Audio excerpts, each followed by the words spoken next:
everyone, my name is Lisa de Cruz and you're watching the Wonder of Ivy YouTube channel. So for today's video, I have decided to do something a little bit different, but it's something new that I want to try. I searched on YouTube and I didn't see anything like this yet. Doesn't mean it doesn't exist, doesn't mean I'm the inventor. I haven't seen anybody do it. I came up with the idea today. However, if it's been done, like, I ain't trying to say that I did it first. And that is anime review while doing my makeup, but not just any type of makeup. It is makeup inspired by the anime that I will be reviewing. I love reviewing anime. I love doing my makeup. I haven't done both in a little bit, so I decided to mix things up, you know, because we out here in quarantine, y'all. At the time of recording this, it is March 30th, which is the second to last day in March, and this March feels like it's been 90 days long, but that's neither here nor there. We're in quarantine, so we're getting a lot of inspiration to do a lot of different things, and I am no exception to that. So I'm gonna go ahead and get started with this video. Now, I will not be walking you through the makeup steps. It's nothing pretty unusual to what I normally do. So I will not be explaining anything till I get to the actual eye look, putting it together. So let's go ahead and get started. Prior to this, I have washed my face and moisturized it, and I kind of just been chilling waiting for my camera to charge, so I have already prepped those steps. So I'm going to go ahead and get started with my skin, and while I'm doing that, I'm going to tell you about the anime that I will be reviewing, and that is in Spectre, or Kyokoi Suri, and that was a Crunchyroll original, one of their first originals that they had this winter 2020 season, and it just wrapped up, I think, this weekend that passed.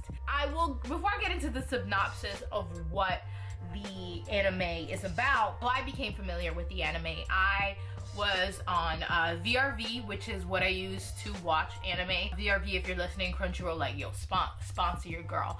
I was on there looking for anime to watch, and this one was suggested to me. Now, I was a little bit hesitant in watching it because it is an anime that was currently airing. So there was only one episode. I was like, damn, do I want to commit to this?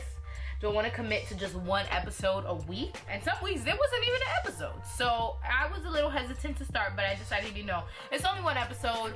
Let me give it a chance. Now, immediately when the anime went ahead and got started, it was so interesting because you kind of don't like know where it's going, and I believe the first episode didn't have an opening track. I feel like a lot of animes, they don't have the opening sequence until the second episode. So I don't think that it had, I was live tweeting while I was watching the show. So checking my Twitter history, I don't see here that it was, they had an opening track. But either way, it was very interesting, and one of the first things that I immediately just caught my attention was the fact that it was giving me XXX Holic vibes. For those of y'all who know me, XXX Holic is my favorite manga of all time. It is by Clamp. I stand that till I die, and it is paranormal, spiritual-ish, and this was giving me a lot of those vibes. So I remember I was like, okay, like, there's something cool, creepy going on here, and it was giving me those type of vibes.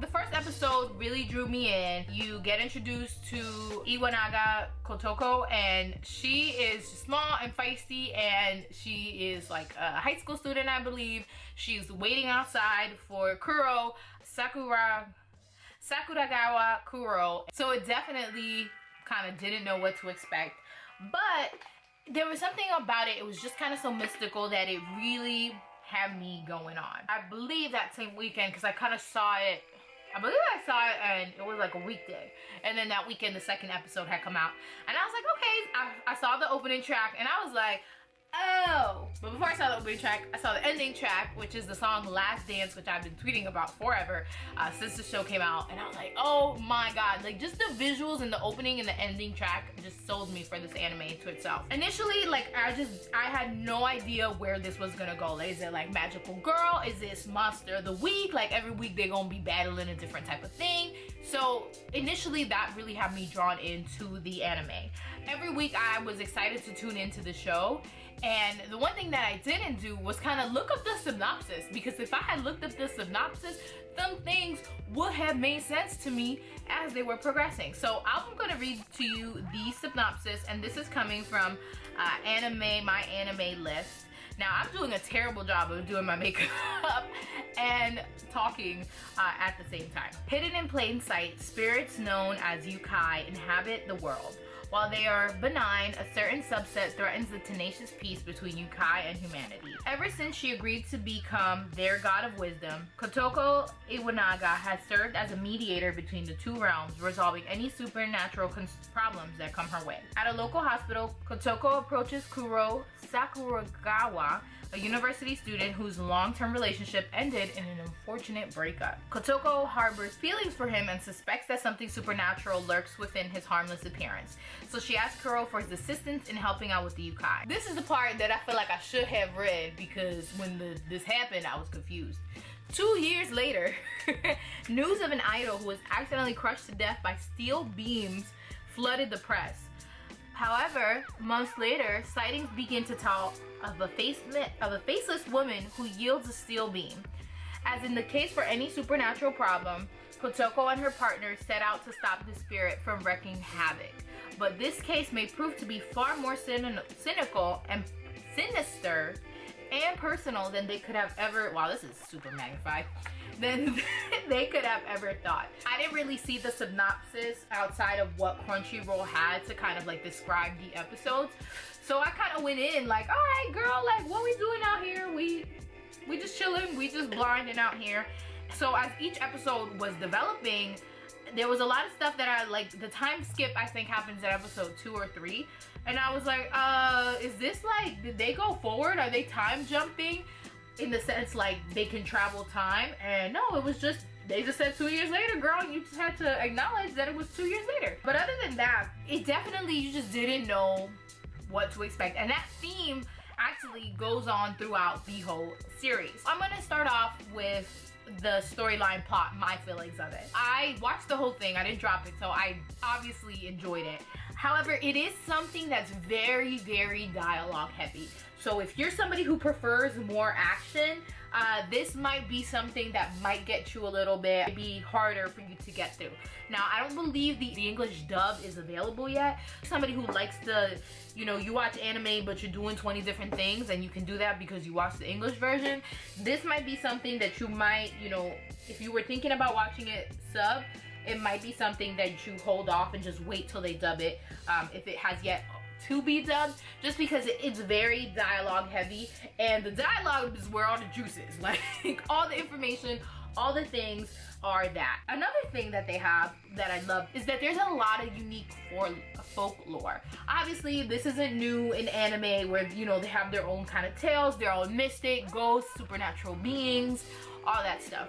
But some of the points in this anime were some that I haven't seen before. Now, there's a lot of anime that I haven't seen, so I could possibly be incorrect and this could be like something else. But as far as I know, a lot of folks felt the same way, where the folklore was unique, and I thought the folklore was very, very well done. The way that it was expanded with, it wasn't like one episode, boom, here's all the history to everything that ever happened ever again in your life. There was, as the episode developed, as the characters developed, you learned more folklore as it went on, and the folklore was very tight. It's not like, all right, here we go, this backdrop, and it's never going to be useful ever again. The information in the folklore was very, very relevant to each episode, where it was brought out. The points where it happened made absolute sense, and I think they tied that in very well with the current plot at hand and how that folklore tied into it. Like I said, I had no idea where this anime was going. Like, every time I thought I figured out like what it was gonna be about, I was like, okay, I got this in the bag. I know exactly where we're going. Nope, it was something completely different. And I'm somebody that I appreciated that though. That was something that happened to me when I saw, I think, Demon Slayer as well as Full Metal Alchemist, where you don't have the plot figured out, and that makes it fun for me. That's what keeps me watching, because you're just like, all right, well, they did this episode 1 to 5. Now episode 6 is something different. What are we gonna see in episode 7? So you're just kind of like going along with it, and you're learning it as the characters are learning it too, or at least some of it seems that way too. Some of it you feel like you're finding out when the characters are finding out, and then other times you're like, damn, y'all knew this and y'all didn't tell me. So like I said, I thought the storyline was very refreshing, very, very interesting in terms of the supernatural. And like I said, it gave me a lot of XXXholic vibes, because XXXholic is similar in the way where there's a lot of things that are happening, a lot of supernatural. It is dialogue heavy, at least in the manga. I haven't seen the anime in years, where you're kind of just like, okay, like, what is happening? What are we doing? And you have to kind of pay attention. And there's a lot of like double meanings in the sense where it's like specific to the anime, but it's also specific to your real life and certain things in society. So that was something that I really appreciated from this anime. Now at this point, I'm gonna delve into the plot just a little bit more before I continue to my next category. This will contain spoilers. As I said, the time skip kind of threw me off, and I initially, just because of the first 2 or 3 episodes, I definitely thought it was gonna be a monster of the week type of anime. So if you're not familiar with that term, basically that means just like every episode there's a new monster that comes out, and you know, the plot doesn't really carry over week to week. Those types of villains and stuff like that. It's kind of like once in the, oh, this episode this person's causing havoc. Initially, that's kind of where I thought this anime was going. I was very thrown off when, after the first couple episodes, skip to the future, 2 years later, you're kind of just like, alright, like, how are these people learn that Kotoko and Kuro are together as a relationship? You're like, how the fuck this happened? Because they don't even look like he like her, which we'll get into. And you see Kuro's ex, Saki, you see her living her life, chilling as a police officer, and then the, I guess, main plot of the season, which is Steel Beam Nanase, her story comes into light. And I'm not gonna go too much into the details in that, just because it's a lot to cover. But the one thing I will say is that plot point specifically kept me interested, and it kept me, obviously it's the whole theme of the season basically, but it really kept me engaged as far as trying to figure out what happens next. Because every time I thought, I was like, okay, so they gonna try to figure out, she really alive, but she really did. And then it's like, she really did. And it's like, okay, so is the family, and why was she dead? Like, I thought I was like, okay, uncovering her death and why her ghost was coming back. And I was like, nah, that's not really what it is. So, which builds up to the ending actions with the season finale. So it made sense, but at the point, I'm just like, okay, like, so what is it? What is it then? What we trying to do? We trying to solve this murder mystery? We trying to solve why this ghost is here? We trying to solve this? Like, you just keep going until you get to what it is. And I thought that was very well done, because while you feel like at first you're like, all right, so if it isn't about this, like, why are we diving into it? It all comes to play at the end, and all of it ends up being useful information. I'm gonna go ahead and dive into the characters. Well, obviously we have the main character, Kotoko, and she just, the whole time, if you see my Twitter, I just kept tweeting like, yo, she is a mini Yuko, because Yuko's a character from XXXholic. She is somebody who's wise. She's like this gifted being. She's a god, and she is disabled. She has one fake leg and one fake eye, because that was part of the sacrifice ritual. And she is hilarious. Like, you really think like, okay, this girl is out here.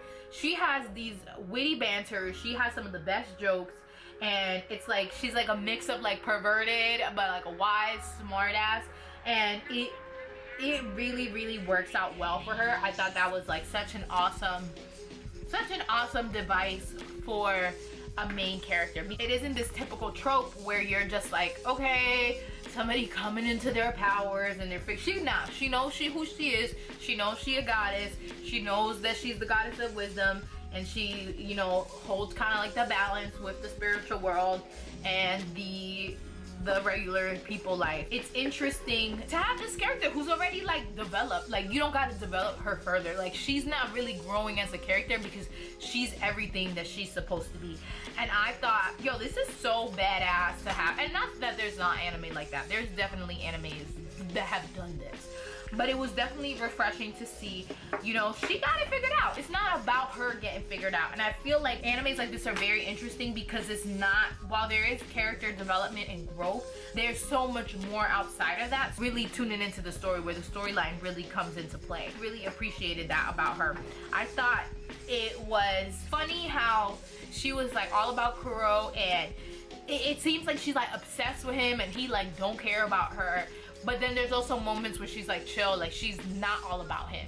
And she's about her work. She takes her work seriously. Kuro's there, Kuro's not there. Like, her work is what matters to her. She has this duty as being this priest, not this priestess, the goddess of wisdom, the god of wisdom. So she holds that to the highest regard. I feel like a lot of times too, you know, people are like, oh, I saw some reviews where it's like, she's so crazy about him and he doesn't care about her. But I think that just goes to show how well that character is, where you see that funny, but you kind of can tell, like, okay, like she's kind of being more jokester about this. Now, her character design is a little weird because she looks like very lowly, and I'm not really a fucking fan of lowly stuff.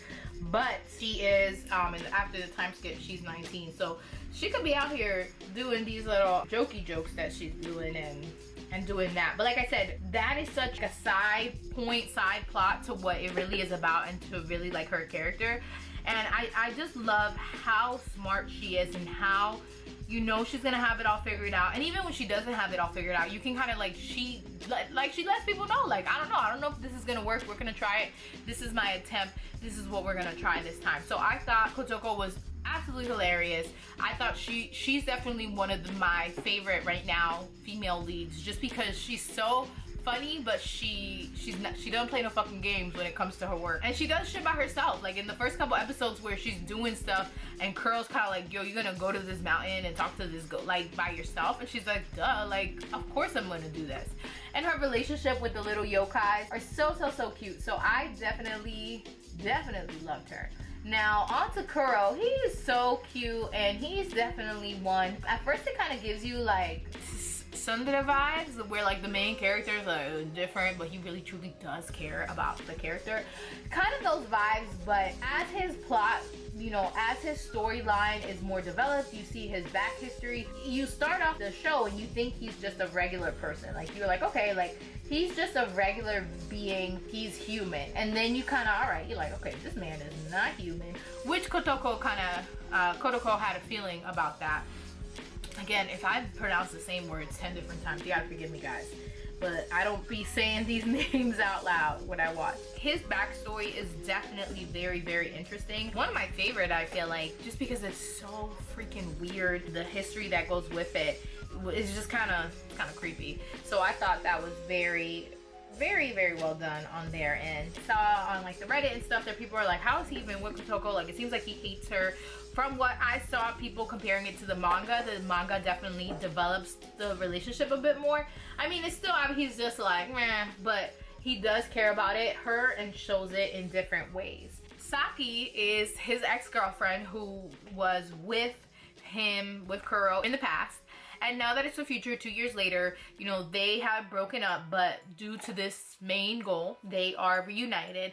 And I thought this was such a good relationship on screen to show, because obviously you want to be like, girl, why the ex involved? Ugh. But it is, you know, all supernatural things aside, it's shown very maturely, because due to Kuro not being honest with Saki, she didn't know about the supernatural stuff. She had no idea. So when it came to her not being, her learning of his, you know, his true identity, it was obvious that that was going to be something that was hard for anybody. You know, you think you with a human and then all the supernatural shit going down. Who the hell wouldn't be shook about this? Side note, for this eye look, I'm going to be using Steel Beam Lady Nanase as Steel Lady Nanase as an inspiration for this look. I'll be sure to put a picture, but here's kind of like the color scheme that I'm going with. Now, I didn't previously plan this out, so I don't know exactly what I'm doing, what it's gonna look like. I'm kind of just playing it by ear, but I thought that kind of would be more fun as opposed to me having a specific plan in mind as to what I'm gonna do. Back to the characters, Saki, I love her character. At first I was like, oh, what is X coming into play? But her character serves as the regular normal person, because Kotoko is the goddess of wisdom, god of wisdom, so she's not a regular human. Kuro is immortal, so you know, you need that regular person to be like, this shit's fucking crazy, can you explain this in regular human stuff? And I feel like Saki does a great role of that. Her relationship with Kuro, she was definitely scarred by, you know, thinking that this person that she was with was a human, turns out wasn't a human. And I thought that So it was such a beautiful part of the anime. While it is supernatural, it does give it that human element, because that could be any relationship, regardless supernatural or not. If you think you know something about somebody, if you think that you have an idea of what they're doing, and all of a sudden who they are, really specifically who they are, and all of a sudden you're just like, okay, well then, was X amount of years that we were together, was it fake? Were you know, playing me? You don't know what to believe anymore. And the fact that, you know, you see in the future that it genuinely did scar her, because it affected, even when she was eating, it affected her new life. So I thought that kind of, you know, them wrapping that up, that being part, like a little subplot point, I thought that was very nice to see. And I really like, Kotoko obviously had like her little jealousy moments, but I feel like she wasn't really like trying to stop that from happening, although she was kind of like joking about it. But I feel like she also, deep down, and maybe I'm just assuming, she understood that that was something that was important to the development of their relationship, because who knows, you don't this shit was crazy. I'm trying to see how I want, side note to the review, how I want to do. Now she has black, she has red. I don't really want to go into the red. Purple, mauve, lilac color hair. Rika's a crazy ass bitch. So I hate that they're cousins, and people be like in love with their cousins. Like, that's not fucking normal. We don't. That's one of the things that irks me about some Japanese animes. Like, why people fall in love with their cousin? Girl, no. However, I did see, manga spoilers, I did see somebody say that in the anime they make it seem like he's really more in love with her, and in the manga it's like you kind of see that it's a different type of love. Like, it's not he's like in love with her, wanting to be with her. Like, even in the anime though, it's like, oh, he's in love with her, but it don't really seem like it. Like, he was just visiting her in the hospital. That's neither here nor there. So Rika's story was very weird, because I guess I should have seen it coming that she was going to have some more of an involvement than she really did. I don't know, like at first I was like, okay, like she's a little cousin, whatever. And then as the story developed, then I'm just like, okay, so maybe she is playing a deeper role with this whole thing. And then when it is revealed that she is the one behind Steel Lady Nanase, I just thought, it was like, girl, why? Like, what are you doing? More and more, you know, the plot is explained kind of why she's doing that, but it just seemed, you don't really get a sense for her, so it's hard to understand, like, what's her angle, like, what is she doing? And they kind of like wrap it up at the end, but I still feel like it left a lot of things to be desired in terms of what her angle, like, who is she as a person. And you really don't know, because you're seeing her like, okay, homegirl's in the hospital, like, she's just out here being in the hospital, and Kuro goes and visits her, and then you learn, oh, she left the hospital and she wasn't really sick, she was just there getting a medical study done on her. So you're just like, girl, where are we going with this? So that part I feel like was definitely very, very weird. But I feel like, I don't know if they're gonna do a season 2. I'm hoping that it is renewed, because it looks like there's more material for them to go off of. So I hope there's a season 2 and it dives more into, like, why is this so crazy? Like, I get you can, like, you know, they say, okay, this is her exact reason. It's like, she's trying to die, so she's trying to think of something that's gonna kill her. But I feel like there's so much more there, and I really hope that we do get another season, so that can kind of, you know, that can deeply be explored. The other characters, like Steel Beam, Lady Nanase, I feel bad for Nanase and Karen, because like I said earlier, you think, like, you don't know which direction the show is gonna go in. So I'm thinking, okay, like, this is gonna be about her, like, her murder mystery, and then it's like, actually no, she kind of just, although there was a lot of weird circumstances surrounding her, she kind of just died mad regular. Not regular, but it wasn't nobody trying to kill her. And I feel like it kind of made me sad. Like, I wish, I mean, it makes sense. Like I said, it all ties in towards the end. But I was like, damn, like, I kind of was hoping there was more, that sounds fucked up. There was like a more sinister background. Like, maybe she didn't really die. Maybe she set this up. So that, I feel like I wish there was more. But, you know, I really, like I said, I really enjoyed the angle that was kind of open-ended, where then it was able to lead to something that was helpful in destroying Lady Nanase.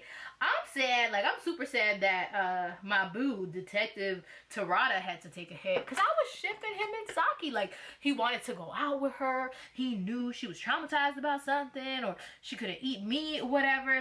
And they worked closely together, and he had that scar on his face, so you know he was a motherfucking G. So I was just, you know, I'm very sad that he was a casualty in this, because I really enjoyed him. During this break, I took some Q-tips, I cleaned it up, but I'm gonna take a different black. I was using that black I said from the Tartelette and Bloom. Now I'm gonna use this black from my Urban Decay Basics mini that I had, and I'm just gonna go over what I did. This eye is like a little bit lighter than the other one, so I'm just gonna darken that up carefully so I don't make a fucking hot mess again. Back to Spectre.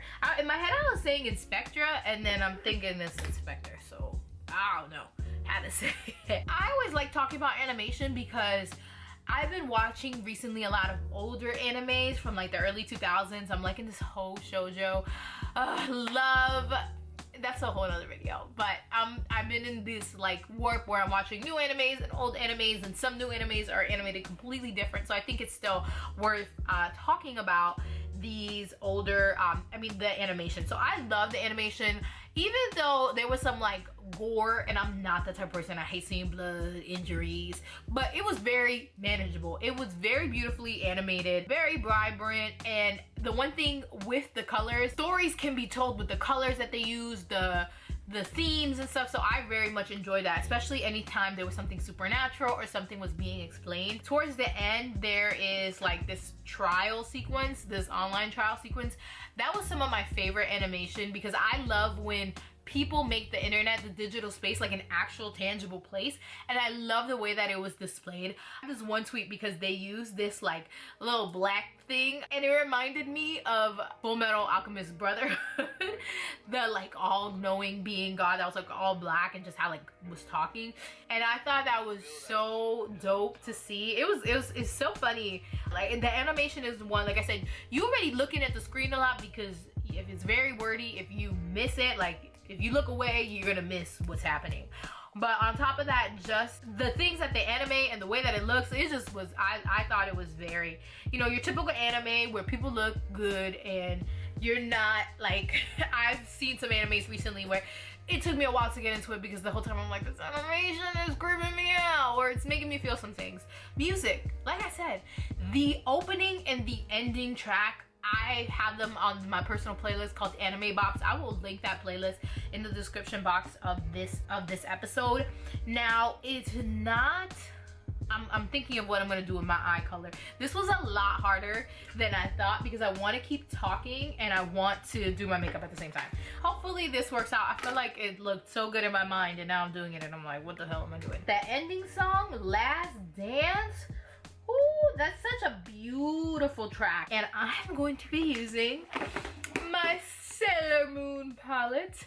I was gonna do like a review video on this, but girl, that's been done and true, and I don't like doing stuff that there's like 300 of. But I'm gonna use the color Look how beautiful this is though. I'm gonna use the color Miracle Romance, and I'm gonna pop that right at the center. Hopefully this has the look that I've been wanting it to go. Okay. That's not as weird as I thought. I was a little concerned there. This might be a fucking fail. We're out here struggling, guys. We struggling. I'm not even showing y'all. This is a struggle. I really enjoyed the show. I don't really rewatch anime. There's some that I want to rewatch, so I'm gonna use that as a meter, like if I would rewatch it. I feel like I'm good on rewatching it. There are some scenes I would want to read over, perhaps maybe watch those certain scenes, because like I said, it's very dialogue heavy, and there were some explanations, like I feel like I could have done a better job of paying attention. I was trying to follow along, but like I said, sometimes there's a lot of elements. I feel like the main points, like I got it, like I got what we needed from the main plot, everything that was supposed to happen. I'm good on that. I did such a bad job trying to put this together. I didn't guarantee this look was about to be a bop. Do I want a season 2? Absolutely, and I hope that whatever Crunchyroll was waiting on, whatever they was like, how's they measuring the success of this? Because I've been seeing, like I said, I've been seeing people talking about it, especially on Reddit, Tumblr, Twitter, definitely. I peep those people who are finding my account because of it, because I use the hashtags when I tweet about it. So shout out to y'all. If you're new here, make sure you follow me on all my socials. There we go. Okay, I feel like that worked. I don't know. At this point, who knows? Would I wear this out in the street? Hell to the no. I'm going to finish up my face makeup, and then I'm going to finish up the eyes on camera. So I'll be right back. My camera's like on 2%, which is all my fault. But this is the completed makeup look.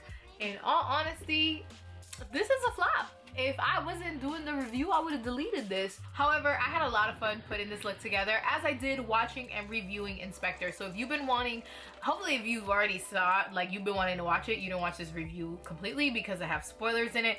However, if you watched it, you want to talk about it, you're anxious for season 2, you want me to read the manga, make sure that you put all that information in the description box below. Like I said, this was a completely like new idea for me. I would never, like, I don't like trying new things on camera because I know I need to practice more with my makeup, but I get super self-conscious like this if it doesn't turn out. I didn't do that, but I did that. Like, it could be better. It could be a look that I work on. I think it's for what it is, for the theme of Nanase Karen, Steel Lady Beam Nanase, Steel Lady Nanase. Worked out. Thank you guys so much for watching this video. I was gonna say this video. If you want to see more anime content like this, please comment below what anime I should review, do a makeup look with. I love you guys. Peace.